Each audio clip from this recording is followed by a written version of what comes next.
राम ने लक्ष्मण को रावण के पास ज्ञान प्राप्त करने के लिए भेजा था।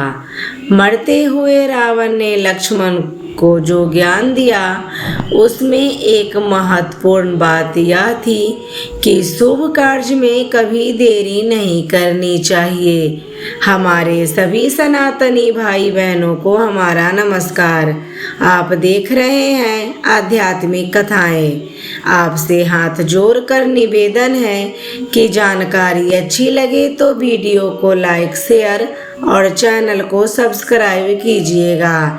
एक बार कमेंट बॉक्स में जय श्री राम जरूर लिखें।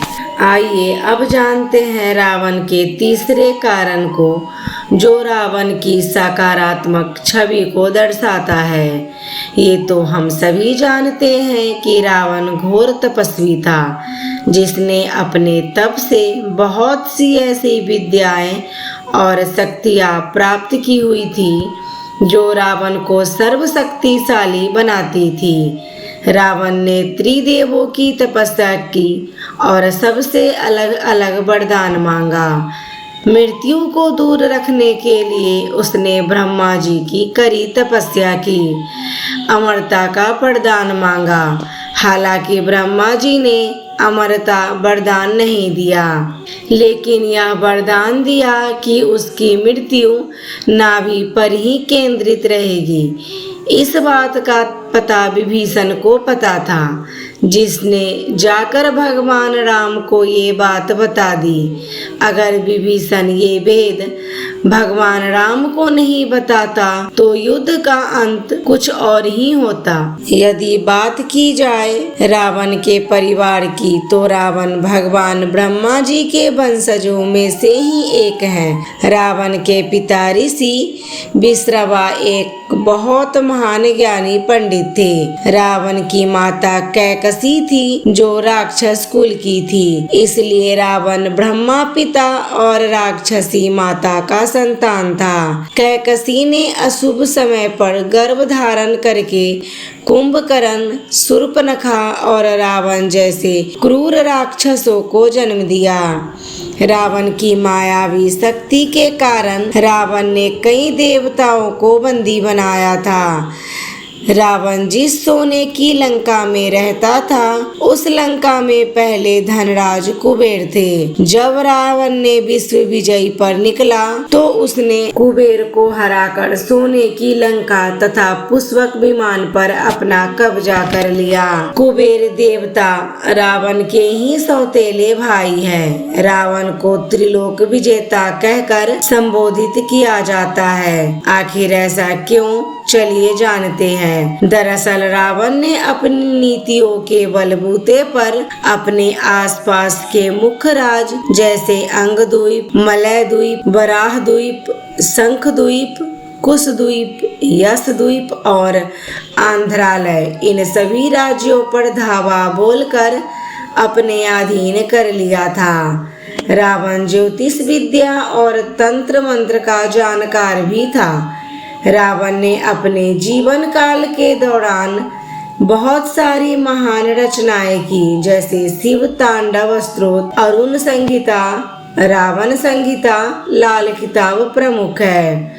दशहरा वाले दिन भारत के हर कोने पर रावण दहन किया जाता है, जिसमें लोगों की भारी भीड़ शामिल होती है। लेकिन देश में कुछ ऐसी भी जगह है जहां रावण का पुतला नहीं जलाया जाता। जी हाँ, दक्षिण भारतीय राज्य कर्नाटक के राज्य के कोलार में आज से ही नहीं बल्कि बरसों से रावण का पुतला नहीं जलाया जाता है। इसके साथ जोधपुर, मध्य प्रदेश, हिमाचल प्रदेश और उत्तर प्रदेश में भी कुछ जगह ऐसी है जहां रावण का पुतला नहीं जलाया जाता। रावण को संगीत में गहरी रुचि थी। रावण बीना बजाना भी बखूबी आता था और वह इतना अच्छा बीना बजाया करता था कि स्वर्ग लोक के देवता आकर उनसे बीना वादन को सुना करते थे। वैसे तो रावण के महल में रानीवास में हजारों रानियां थी, परंतु उनका सबसे पहला विवाह दीति के पुत्र मैं, जिनकी कन्या का नाम मंदोदरी था। रावण की छवि को एक स्त्री संभोग के रूप में जाना जाता है, पर यह पूर्णतः सत्य नहीं है। रावण ने 2 वर्ष सीता को अपने पास बंधक बनाकर रखा था, लेकिन उसने भूलवश भी सीता को छुआ तक नहीं था। कहा जाता है कि इसके बाद रावण के शव को नागकुल के लोग अपने अपने साथ लेकर चले गए, क्योंकि उन लोगों को विश्वास था कि रावण की मौत क्षणिक है, वह फिर जिंदा हो जाएगा, लेकिन ऐसा नहीं हुआ। इसके बाद उन्होंने रावण के शव को श्रीलंका में रगैला के जंगल में एक चट्टानी नुमा पहाड़ी में एक गुफा है, और गुफा में रावण का शव वहां रख दिया। कहा जाता है कि रावण का शव आज भी वहां सुरक्षित है। दर्शकों, हम आशा करते हैं आपको जानकारी अच्छी लगी होगी। जानकारी अच्छी लगी हो तो वीडियो को लाइक, शेयर, चैनल को सब्सक्राइब जरूर कीजिएगा। वीडियो को अंत तक देखने के लिए धन्यवाद।